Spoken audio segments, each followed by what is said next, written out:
Vidya Bharati maths के YouTube channel पर आप सभी का हार्दिक स्वागत है। आज के इस वीडियो में हम सामान्य हिंदी के 15 महत्वपूर्ण प्रश्नों को हल कर रहे हैं और यह वीडियो कक्षा 6 से लेकर कक्षा 12 तक के सभी विद्यार्थियों के लिए महत्वपूर्ण है और यह इसका 50वां भाग है। तो चलिए बिना किसी देरी के आज के इस वीडियो को शुरू करते हैं। वीडियो शुरू करने से पहले आपसे रिक्वेस्ट है कि यदि वीडियो पसंद आता है तो वीडियो को लाइक करना है, अपने दोस्तों को शेयर करना है और चैनल पर नए हो तो चैनल को सब्सक्राइब कर लीजिए ताकि नया वीडियो आपको मिल सके। क्वेश्चन नंबर 1, प्रश्न संख्या 1 दे रखा है, गांठ का पक्का। गांठ का पक्का मुहावरे का अर्थ है। गांठ का पक्का, इस मुहावरे का अर्थ क्या होगा? ऑप्शन ए है उड़ती चिड़िया पहचानना, ऑप्शन बी छिपा हुआ गुणवान व्यक्ति, ऑप्शन सी धन संभाल कर रखना, ऑप्शन डी धनवान होना।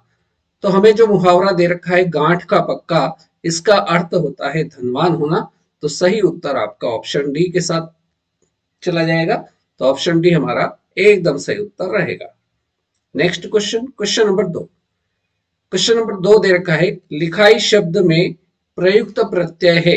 लिखाई शब्द में प्रयुक्त प्रत्यय क्या है? ई है, आई प्रत्यय है या ली प्रत्यय है? तो हमारे पास शब्द जो है वो लिखाई है और इस शब्द में प्रयुक्त प्रत्यय जो होगा वो आई प्रत्यय हो जाएगा, क्योंकि लिखाई शब्द जो है इसमें प्रत्यय पीछे जो आ रहा है वो आई आ रहा है, इसलिए ऑप्शन सी बिल्कुल सही उत्तर हो जाएगा। क्लियर है? आगे बढ़ते हैं नेक्स्ट क्वेश्चन की ओर। क्वेश्चन नंबर 3, संस्कृत भाषा के ऐसे शब्द, संस्कृत भाषा के ऐसे शब्द जिनका हिंदी भाषा में प्रयोग करने पर रूप बदल जाता है। संस्कृत भाषा के ऐसे शब्द जिनका हिंदी भाषा में प्रयोग करने पर रूप बदल जाता है, वे क्या कहलाते हैं?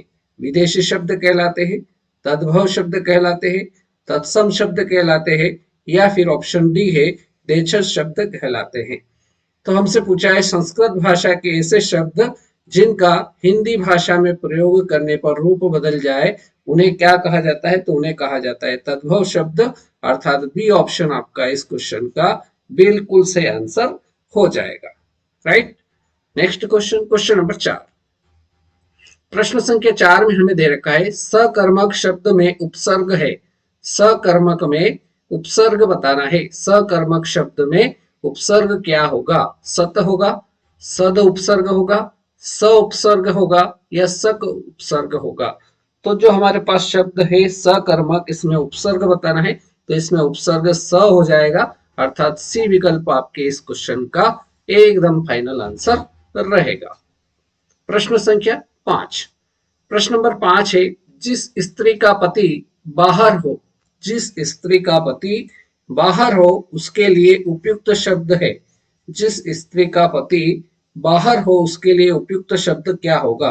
अप्रत्याशित होगा, आश्वस्त होगा, पोषक पति का होगा या अप्राकृत होगा? तो जिस स्त्री का पति बाहर हो उसके लिए उपयुक्त शब्द जो होगा वो होगा पोषक पति का। राइट आंसर आपका ऑप्शन सी के साथ जाएगा। Next question, question number 6। चतुराई शब्द में प्रत्यय है। चतुराई शब्द है और इसमें बताना है कि इसमें प्रत्यय क्या होगा? ई प्रत्यय होगा, आई प्रत्यय होगा, राई प्रत्यय होगा या तुराई प्रत्यय होगा? तो जो शब्द हमें दे रखा है चतुराई, इसमें जो प्रत्यय होगा वो आई प्रत्यय हो जाएगा। तो हमारा आंसर जो रहेगा वो ऑप्शन बी एकदम सही आंसर हो जाएगा। राइट?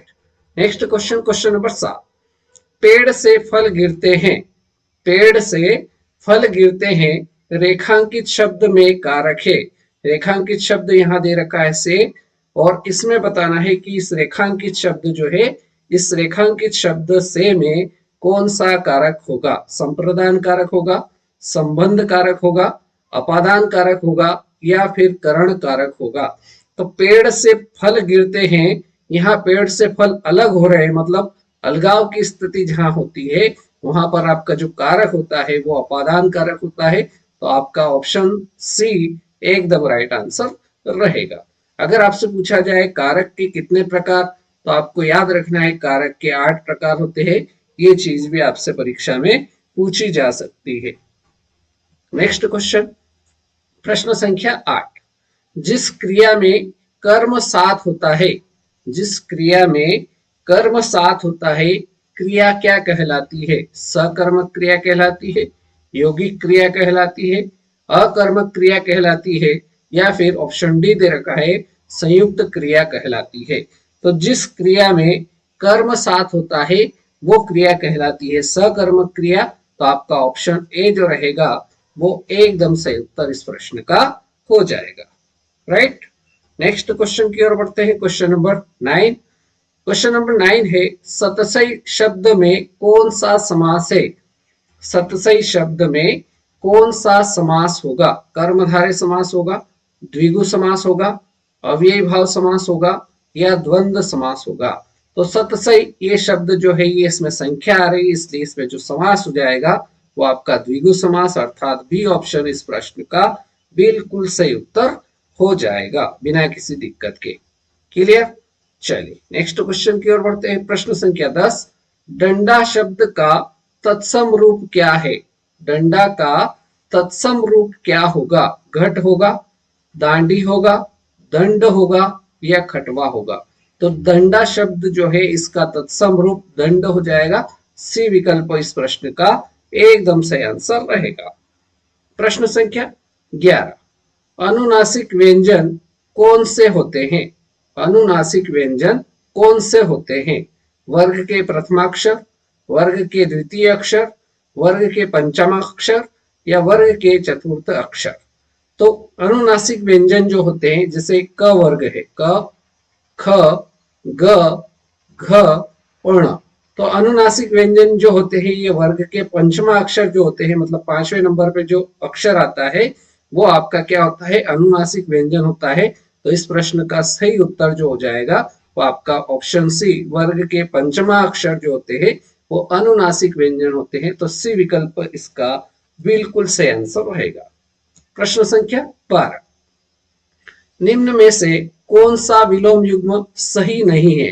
कौन सा विलोम युग्म है जो सही नहीं है वो हमें बताना है। उद्घाटन, उद्घाटन का विलोम युग्म दे रखा है समापन, तो यह है एकदम सही युग्म है।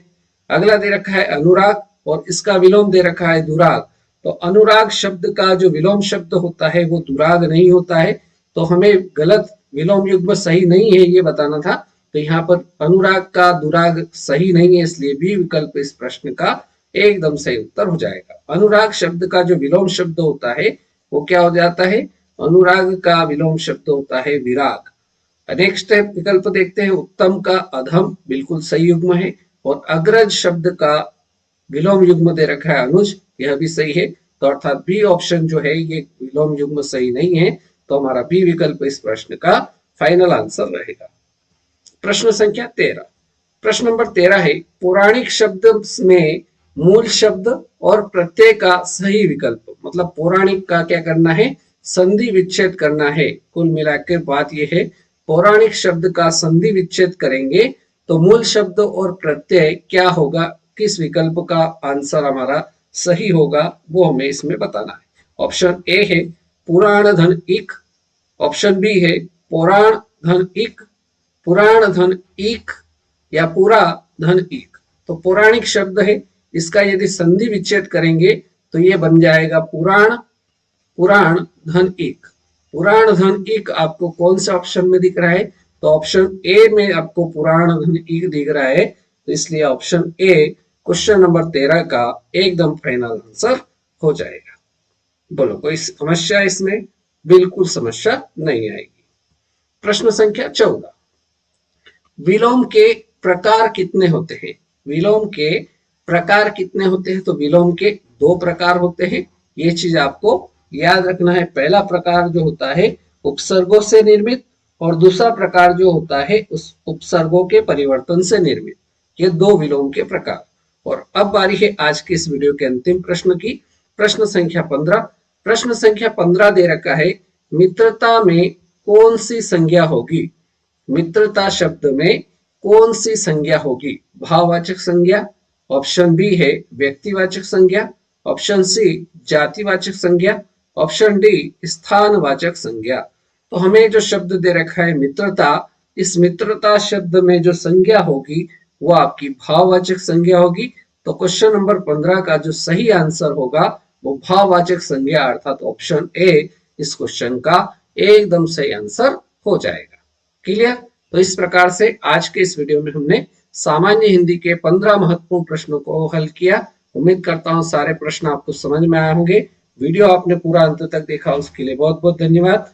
आज के इस वीडियो में फिलहाल इतना ही। यदि आपने इसके बाकी पार्ट नहीं देखे हैं तो प्लेलिस्ट में जाइए या वीडियो के डिस्क्रिप्शन में प्लेलिस्ट की लिंक है, वहां से आप इसके बाकी पार्ट देखकर हिंदी व्याकरण की बहुत ही शानदार और अच्छी तैयारी कर सकते हैं और निश्चित रूप से इसका फायदा आपको अपनी एग्जाम में देखने को मिलेगा। तो आज के इस वीडियो में इतना ही। अगले वीडियो में फिर मुलाकात करेंगे नए प्रश्नों के साथ। तब तक के लिए जय हिंद, जय भारत, थैंक यू।